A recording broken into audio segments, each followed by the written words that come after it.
So welcome everyone to the February Social Determinants of Health Interest Group meeting. We've got two great presenters lined up for today, and we'll go ahead and get started with Erin McGuire. She is from CU Medicine on the Anschutz campus, and she's going to talk to us today about a paid medical billing and coding apprenticeship program. So I'll turn it over to you, Erin. Thank you so much for being here today.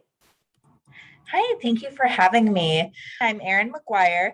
I work for the Revenue Services Department here at CU Medicine. And I was brought in as a dedicated apprentice program manager last January. So I've been in Colorado and at CU Medicine for a full year now, originally from Florida. So I'm getting used to the weather and everything. But there has been a revenue services apprenticeship program making the rounds here at CU Medicine for a number of years. It had never had a dedicated program manager, but we were able to successfully recruit and hire a few employees here and there. When I was brought on, we started to revamp the apprenticeship program, and in part of my role was to, engage with the community more, be involved with some of the departments on campus specifically, and outside as well. So I have been working over the last year to recruit from, standard job postings, but also work with some of the community colleges. And Tessa reached out, of course, which is great. Glad to be here and have a new, oh, thank you, perfect. Have a new group to be able to present to. Essentially here, oh, and this is great. Yeah, so whoever has it open can click through the screen. I think there's graphics, but it doesn't really matter. Essentially, our program here is dedicated to hiring individuals that are just beginning their healthcare journey. Or maybe they've never been in the healthcare revenue cycle field. The goal is to have them come in a paid apprenticeship for 6 weeks and be hired as permanent entry-level coordinators throughout our revenue services department. So of course, about the medical school.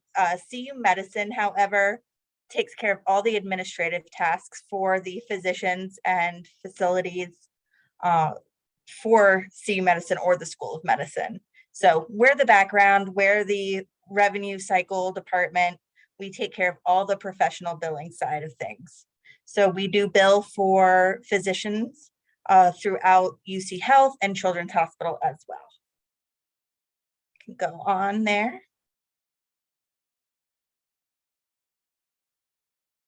Great. So the revenue cycle itself, and you might know all about it already since this group is familiar with those types of things, but the revenue cycle itself just allows individuals to follow claims essentially from when a patient checks in, or encounters from when a patient checks into a healthcare facility or a provider's office to when final payment of that encounter or claim is collected. And we do that all here at CU Medicine for the School of Medicine physicians and facilities. And the next slide. So again, the program objective or the goal is to have our apprentices come through, work hands-on, working real claims, encounters, posting real payments to accounts and claims within our billing software. We work to have them go through a standard new hire orientation that all individuals that would be hired into CU Medicine would take and go through.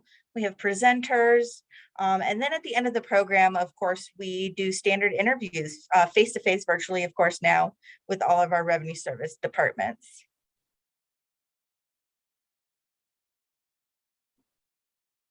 Sorry, I didn't say how tricky maybe this, this PowerPoint would be. So we could go on and click. Did I skip one? And we click through. Usually I have, Oh, no, it was fine. Usually Okay. I'm clicking as I go along and it times me. But program facts, if you click, it'll pop up with each of our program facts, just to give you a little more insight onto that. So if we click on the slide, oh, there we go. Salary, $16 an hour. It is a 40-hour, it is 8 hours a day, standard 8 a.m. to 4:30 or 5 p.m. program. And individuals in the program are paid for hours worked only throughout that 6 weeks. Of course, after program completion, when they are hired or hopefully hired into those entry-level positions, the salary does increase. And we start salary ranges at around $19.50 an hour for those coordinator level positions. At that point in time, after the program and full-time hire, our apprentices are, of course, eligible for all those full-time benefits, paid time off, sick leave, and health insurance, which is fantastic here at CU Medicine. We'll go ahead and click. There we go. Applications are standard, just like any job. It would go through a job posting through CU Medicine. We post the jobs on Indeed, LinkedIn, those kinds of things. And applicants just have to pass the CU Medicine background check. We go through reference checks as well, and you must be a US citizen. Otherwise, it's pretty standard process, or that's all pretty standard as it is. Currently, all the sessions are remote. So throughout the 6 weeks, I would be training remotely. So we do provide video, audio equipment, computer equipment to our apprentices if needed. We are starting to recruit apprentices from out of the area and out of state as well, but our main focus is the Aurora area and Denver area, due to the fact that we want to be more engaged with the community. So we haven't hired throughout the apprenticeship since I've been here any out of state or out of area hires right now. But all the entry-level positions, full-time positions afterwards, I would say 99% actually are remote right now here at CU Medicine. And let's see here. So the program length, again, 6 weeks, and that again, Monday through Friday from 8 a.m. to 4:30 for the entire 6 weeks. Of course, schedules are flexible afterwards, depending on what area or department our apprentices might land in.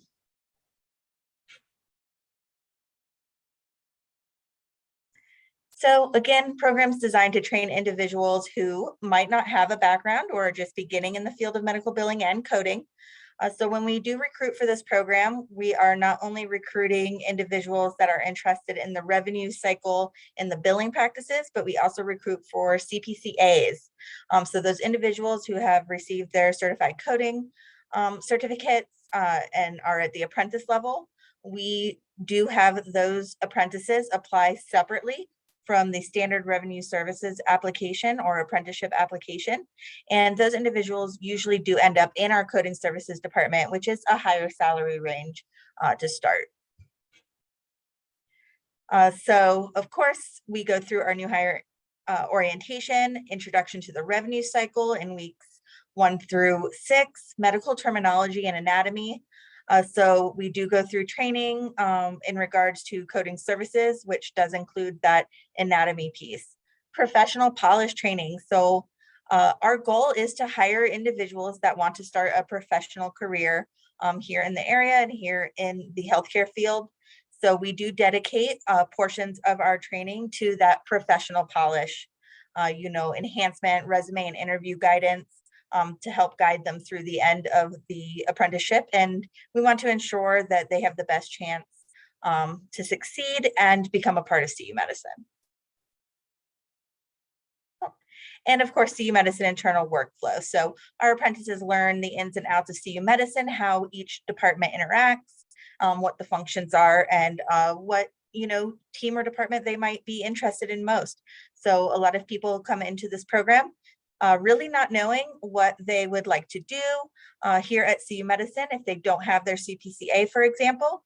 And so we do a really good job, I think, of helping our apprentices decide, hey, I want to be involved with the payment posting side of things, or I want to be involved with the denial and AR side of things.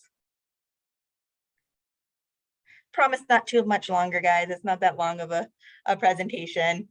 But our hands-on experience, just a little overview on what departments we go through. Our registration department. So our registration department here at CU Medicine is all internal registration. So we don't do anything with the front office operations on the provider side.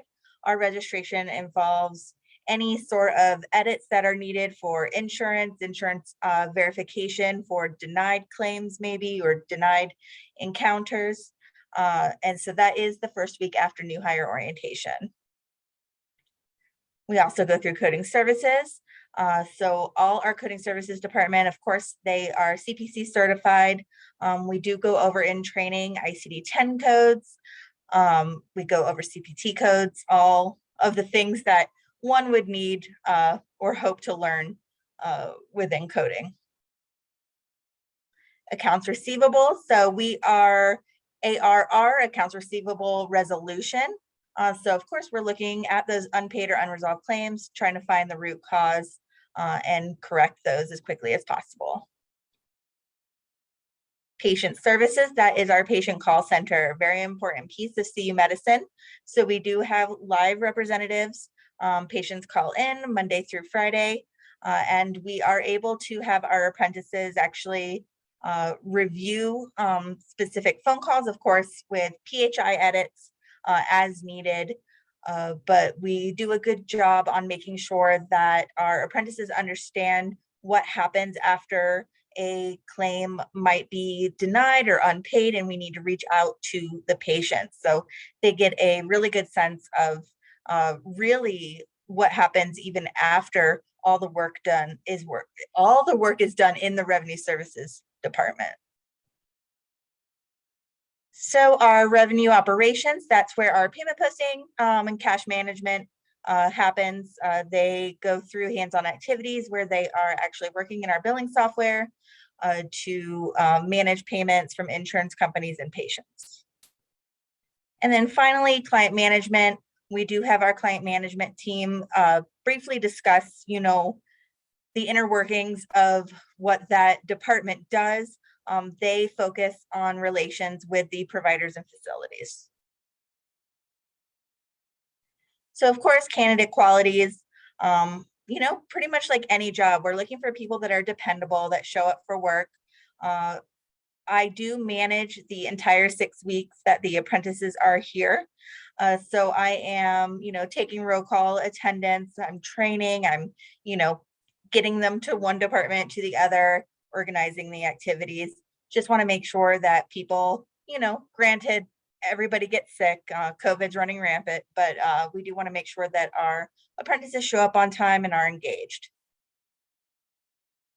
Eager, we want our apprentices to want to have a career in this field, want to work for CU Medicine. So the more eager, the better.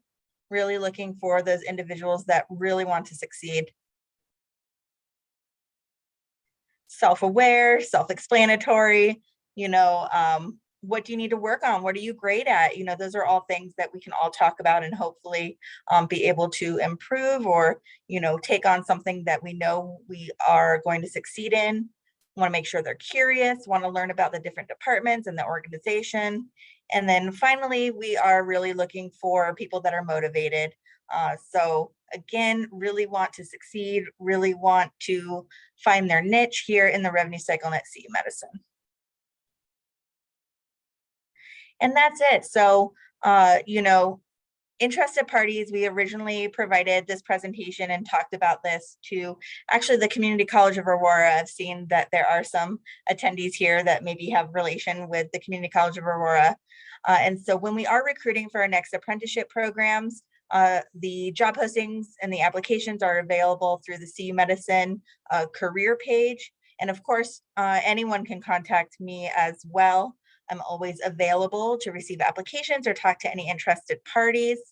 We are currently in week 1 of our latest session of the 6-week apprenticeship program, but we will have one session every quarter this year.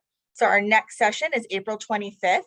And so Since this is a remote learning process and we do rotate through each of our revenue service departments, we've hovered around 5 to 7 apprentices per session.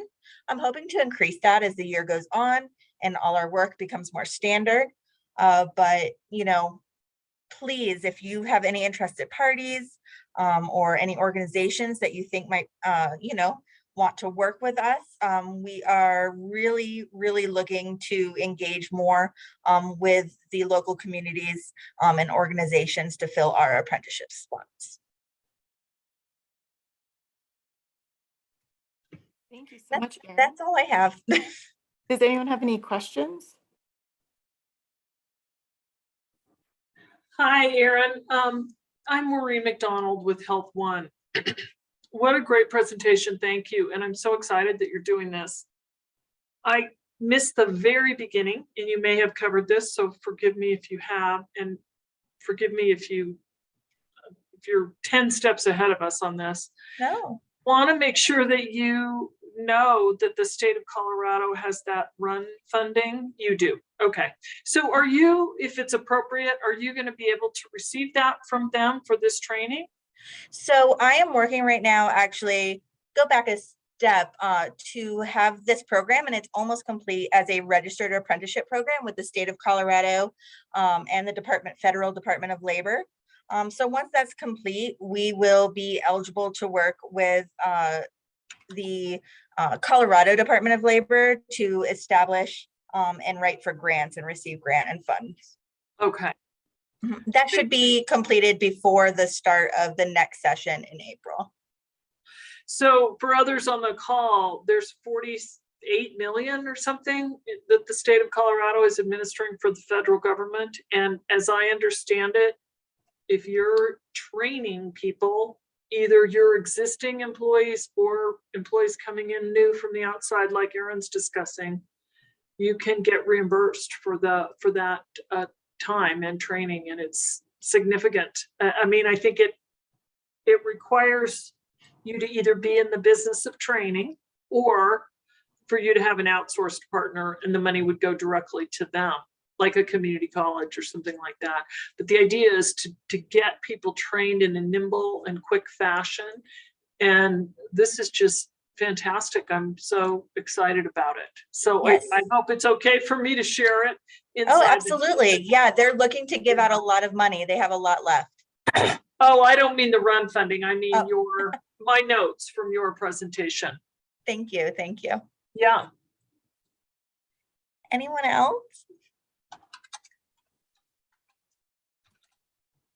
I'll ask a question for you real quick. Sorry. Do you find that you have more people applying than you have open positions for, and then do those folks maybe get rolled into the next cycle? Yeah, absolutely. So with our last job posting, and again, we opened this up to out-of-state, out-of-area candidates to apply. I did not hire for this session any out-of-state candidates, but I had probably between the CPCA and the standard revenue services application, 550 applicants. We had to end the job posting a little early.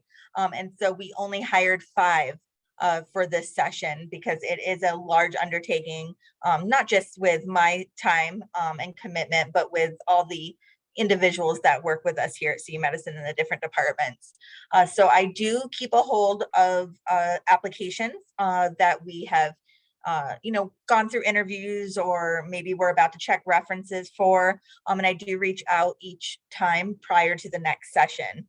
I also have a lot of internal referrals that get sent to me, sometimes halfway through our recruiting process, that I keep a hold of, and I send out emails and say, hey, the next session is posted. But absolutely, I really do hope to increase the class sizes here within the next year to at least 10 to 15 candidates per session, or apprentices per session. Thank you. But, I'm always looking for those referrals from organizations or community partners. That's really what our goal is. Erin, do you partner or work with any organizations who specifically work within the diversity, equity, and inclusion field? Yeah, so we have worked with the diversity inclusion department, and we were in the process of maybe creating like a podcast or a video to show what we're about. In the past, early last year, we did a little partnership with Community College of Aurora as well. But actually on Anschutz, yes, the diversity and inclusion department we have worked with since the beginning of my tenure here at CU Medicine. Erin, what are your numbers like in terms of how many people you actually hire? That's a great question. Thank you. So we are running at about 98%. So really, if we have apprentices that complete the 6-week program and, you know, they have an idea of what they want to do at CU Medicine, they're hired into full-time positions, and they usually start literally the Monday after the apprenticeship ends. So we've had several sessions since I've been here, and there was only one candidate so far that had completed the session that was not hired into a full-time position. Thank you. You're welcome. Erin, what education background should you consider for folks coming in? High school, associate's degree, stuff like that? High school diploma is what is required. We look for a variety of different backgrounds and education when we are recruiting for this program. So we have individuals that have MBAs that have gone through the program, individuals that have been teachers for 15 years, and then we have individuals that maybe have worked retail, maybe are younger candidates, you know, straight out of high school, really haven't had a professional career. So really that high school diploma is what we're looking for to be qualified to enter the program. Great, thank you. Now for the CPCA candidates, of course, they do have to have a valid CPCA, Certified Professional Coding Certificate, and that could be through AHEMA or the AAPC, but they don't have to have an associate's or a bachelor's or a college education.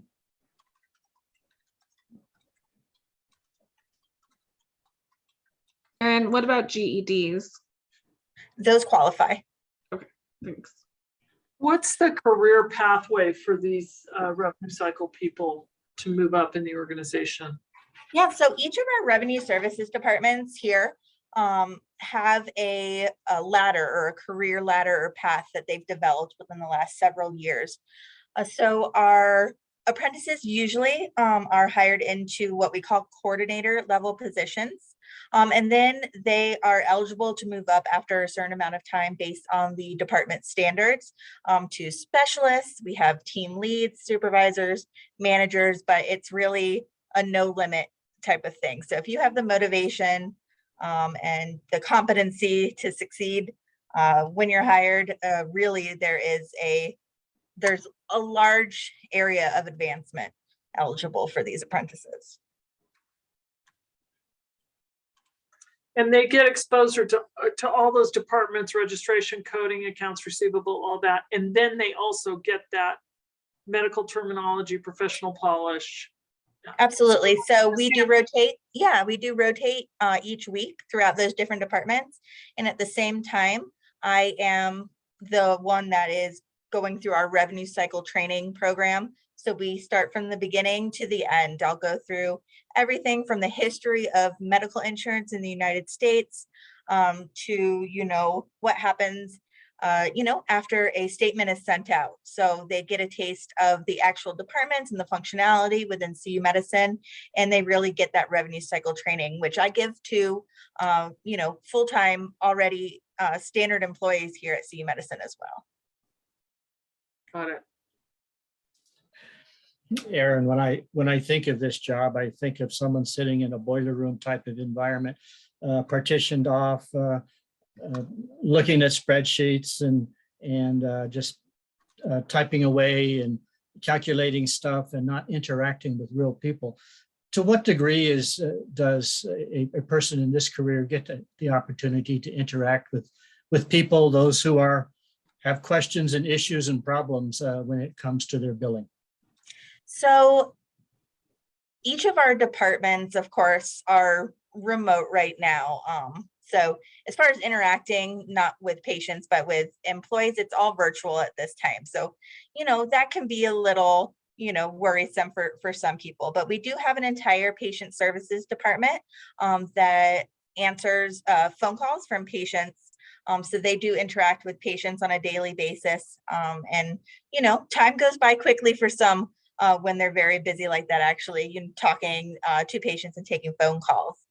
There are different positions within each of our departments other than patient services that do get to interact with patients once in a while.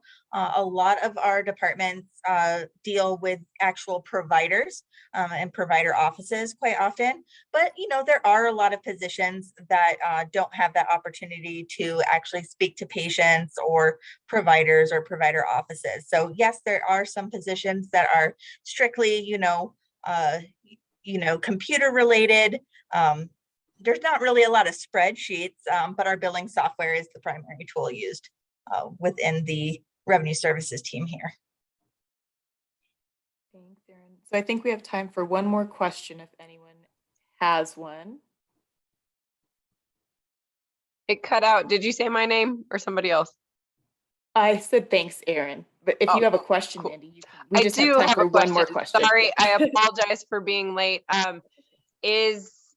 And this might have been covered, is CU Medicine working closely with UC Health and Children's, since that's where your providers mostly practice? If they're not hired on at CU Medicine, are you working with those folks as well?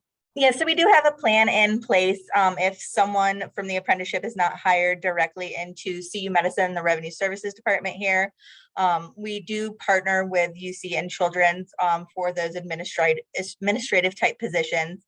We do some recruiting for those positions as well. But yes, there is a pathway and a plan to help individuals be hired into those organizations outside of CU Medicine. That's a good question. That's awesome. Thanks. And just as pro Aurora, that'd be awesome if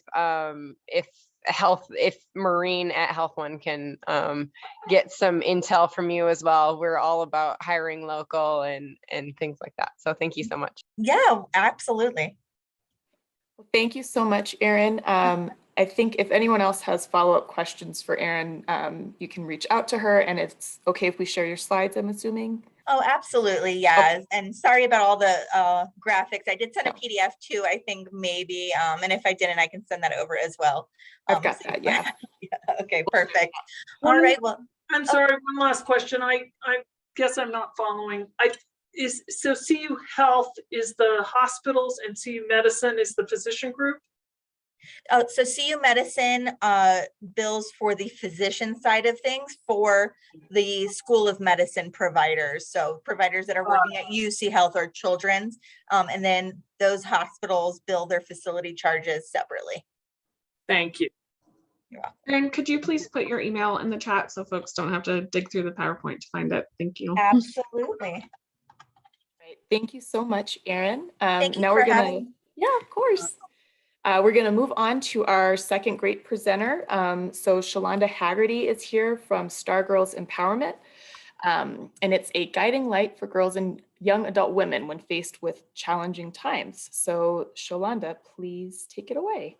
Thanks so much for being here. Thank you. Can you guys hear me? I'm trying to get this Zoom together, so, okay. Well, thank you all for having me here. Before I actually got into what Girlz is really about, I kind of wanted to do a little interactive project with you all so that you can kind of get more of a feel about what our program is about, and then I'll go into the services. But if everybody can grab like a piece of paper, it can be a notebook paper or print paper, blank piece of paper, and something to write with. It can be a color, a highlighter, anything like that. And the first thing that I would like for you guys to do is just think about a word. It could be an emotion, like a feeling, something that you want to accomplish this year. And one of the things that the girls really like that I do is called the Tree of Life. And this tree just represents things that they want to be able to accomplish things that they may have struggled with, an emotion that they want to feel, but have a hard time getting them. So as you are creating a tree, the primary goal of this is to draw a picture of a tree with the word that you want to feel inside. And I'll give you guys a moment to do that. And when you finish drawing a picture of the tree, what you want to do is at the bottom of the tree, you want to be able to write out, that's where you're going to, how are you going to accomplish reaching that word, or that the word that you wrote inside of your tree? How are you going to accomplish that? What are some things that you're going to do to accomplish that? Things that you need in order to accomplish that. And then on the trunk part, you're going to list more of like your skills, or you can list your goals. Most of the time, the girls will do skills like that will help them be able to reach that part. And then the other one will do like goals that they want to reach outside of this word. Let's see. Can you guys kind of see a little bit? I'm starting on mine. Yeah. That's my tree. I'm still working on my 2022 tree. But as you guys are doing that and thinking about some things that you want to accomplish, or you know, an emotion that you want to feel. I know we've been in a pandemic, so I really like to do the Tree of Life. COVID has really taken a hard hit on a lot of our young ladies that are in our program, so our female youth and our young adult, youth and young adult women serving organization. We started in 2014. We launched publicly in the state of Colorado in 2016 through what I call our signature program, Bling. And Bling is one of our summer camps, our mental behavioral health summer camps, where we take the kids to the mountains for a week-long adventure of fun every summer. But throughout the year, we have what we call our Time to Shine program. So there's 3 parts to that.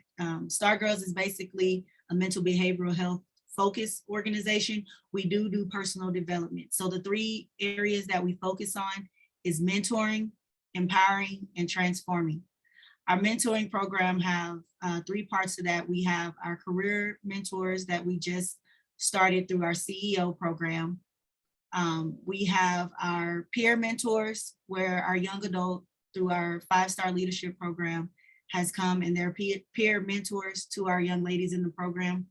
And then we have our adult one-on-one individual mentors, which is usually just community members who want to be a part and empower young ladies. The second part of our program is our empowerment program. This is more of our intensive program. So we have one part is our Time to Shine empowerment group. That's where we meet weekly and we do personal development. So we take them through 6 series that focus on healthy relationships, building self-esteem, surviving trauma, our CEO series, and our sisterhood. So we focus on a few different types of particular topics for that. That's more of our personal development and life skills track. The second thing that we do is our psychoeducational empowerment support groups, and that's more focused on like grief and loss groups, our self-harm, more specific, like girls that are coming in from human trafficking. We have a group specifically targeted for them. We do anger management. That's our substance abuse session as well, and our psychoeducational groups. We have our empowerment counseling and consulting area under this one, and that's where we do counseling. We do more individual for girls. Anybody can be a part of that program, but that's more individual and family area that we focus on. And then we have the Bling Empowerment Camp, like I shared with you guys more about. That's only in the summertime. So that's just a one-time thing every summer that happens, and we only select up to 30 girls to be able to participate in that camp, because it's more intensive and it's more hands-on, where we have mental health professionals come in and we're focusing more on personal development through that. Through that program, we mainly get girls that are in the criminal justice system. So that's our main focus. Our first priority is girls that are court mandated or court involved. So mainly pretrial probation. We also focus on girls that are in the community. So they're either parent referral, They're referred from school counselors. Those are the ones that we put ahead of just other girls that are just dealing with it, but we don't turn girls down. I would say about 80% of the organization is African-American young ladies, but we do accept all young ladies from all socioeconomic statuses in that. And then the third part of our program that we have is our transforming program, and that's more building on like leadership and character development, life skills. We do a lot of equine assisted activities and stuff through that, like with our leadership team. We do our sisterhood retreat. So for every series that we have a transformational activity that goes along with that. So that's exposing girls to different things that they wouldn't usually be exposed to. For more positive development, we're focusing more on taking them to a different level of where they are, understanding their strengths, their capabilities, learning different things like cooking. We also have added in this year our drama therapy, so girls are being able to act through our other partnership. We have partnerships where girls are learning how to box, so they're doing more recreational things, and that's focused more on like our anger management, our girls that are coming in for anger management, conflict resolution. And so that's kind of the gist of our Star Girls programs as a whole. We are located in Aurora. We are at 2360 Dayton Street. So it's right around the corner from like Stanley Market, the Stanley Market Center. So we're on 23rd and Dayton. Our sessions have been limited to in-person, but we are doing virtual and in-person sessions. And we've partnered with University of Colorado. So we have a lot of interns coming in, mental health interns that are coming in, and we have mental health staff that are there as well. Some of the kids that we have are, well, majority of the kids that we have are low income, so they're on Medicaid or things like that. Our program right now is currently out of pocket. We have just applied for to be a Medicaid provider. So that's our goal, is to be able to become a Medicaid provider, to be able to accept more girls. But right now we offer a sliding scale for those girls who are trying to come in from that. We work with girls. Our girls come all over from Colorado. So we've worked with girls, not just in Aurora metro area, but we've worked with girls in Greeley. I just got some girls from Grand Junction, a place called Leadville. So we're starting to expand our services outside of just the Aurora metro area and really reach a broader range of young ladies that are in need.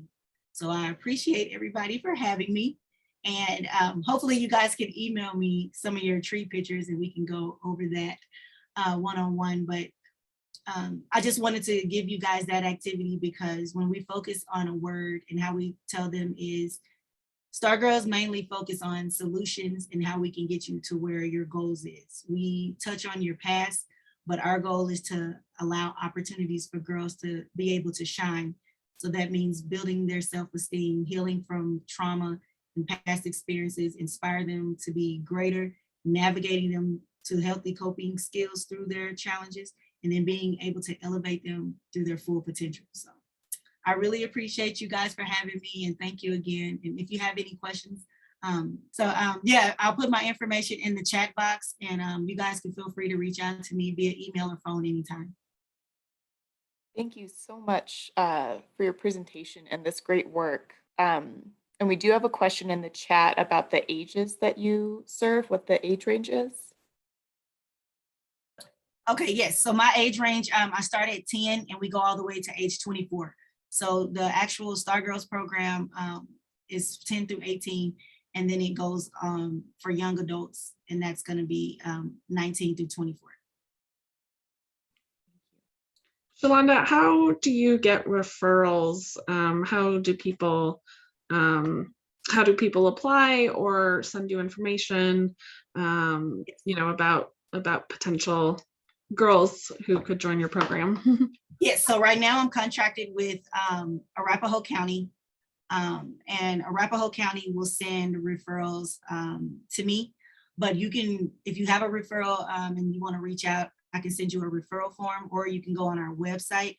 Our website actually has a part where it says contact us, and you can put in your information, and then we'll be able to contact you and set up a time for you all to come in to do or get more information about the client, or set up a time for them to come in and do orientation or intake.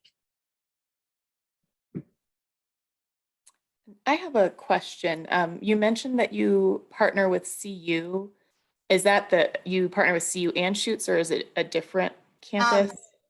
It's the Anschutz campus. It's their International Disaster Psychology Okay.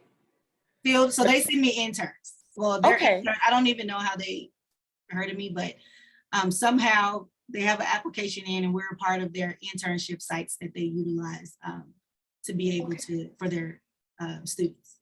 Awesome. So I work at CU Anschutz, and the School of Medicine just recently redid their curriculum for all of their students to involve a service learning component. So they're looking for community nonprofits to partner with for medical students to get some experience in the community. So if that might be of interest, I could help make a connection for you to learn more, to see if that would meet any needs that you might have. And I can Yes. follow up with you after. Okay, Okay, yeah, definitely do that. That'd be awesome. great. I will do that. Any other questions for Shalonda? Shalonda, I'm sorry, Brendan, I think you came off. No, mute. no, go for it. I can wait. I can wait. Oh, I had questions about outcomes. You know, how many girls have you served up to this point? You know, have you seen the outcomes for those girls that you were hoping for? Just curious, you know, the Yes. future of these girls, you clearly brighten their future. So Yes, so I actually still keep in contact with a lot of the girls, my high schoolers. Well, so far, the girls that have been through my program, I've had about 400 and something girls since starting come through my program. Some of them come in specifically for counseling and have successfully completed their goals. The ones that come in from probation have actually completed that as an alternative to jail. So that's been really good. They usually come back into the program to either help me in the camp as a leader, or they come back in the program and actually apply to be a part of the leadership team to do more the leadership development. I would say, as far as like the successes of the program, we have about an 80% completion rate, where the girls actually go through the whole 10-month program and participate in the awards ceremony that we have. Other girls have went on to college, because we do our college and career tour as well. We've had 10 girls start youth businesses through our program that we help through our CEO program. And other than that, yeah, that would probably be most of the data that I can say, like right on the top of my head.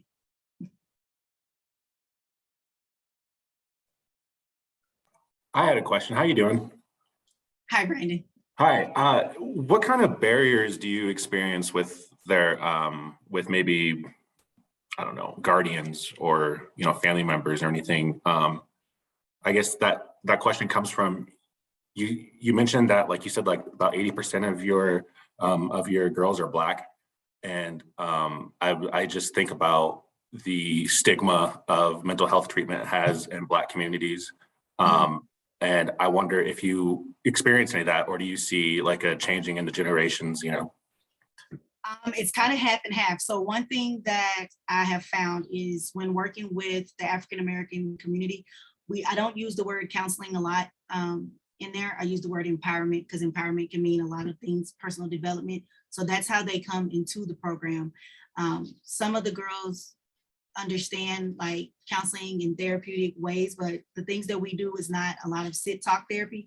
I try to utilize a lot of different things. So for me, I'm more of an art therapist. That's why I had you guys do that project. But art, sand, and play therapy is what I like to do a lot of. We just incorporated the horse therapy. So it's being able to get them to talk in a way that's comfortable enough for them to be able to heal in that process, versus saying, you know, you got a problem, we have to go to therapy. As far as barriers, I would say a lot of parents are the barriers to our young ladies, or to our youth in general, which is why we started to now this year incorporating a parent program specifically for them to understand how they can better help and serve the girls. Other barriers that come along may be them being involved in the criminal justice system and being on a monitor, so they're limited, or even them not even being able, they girls want to participate in the program, but they can't because they don't have a way, or their parents don't believe in the program, or, you know, or understand like, oh, wait, this is more therapeutic and counseling, and don't want a lot of stuff to come out. So those are kind of the barriers that I've seen just throughout the year. But now that Colorado has made it to where most girls can, or most youth can consent for themselves, that's made it a little bit easier, but still, like I explained to them, we still have to talk to your parent or guardian in some form. So that's just kind of been the barriers that I've seen.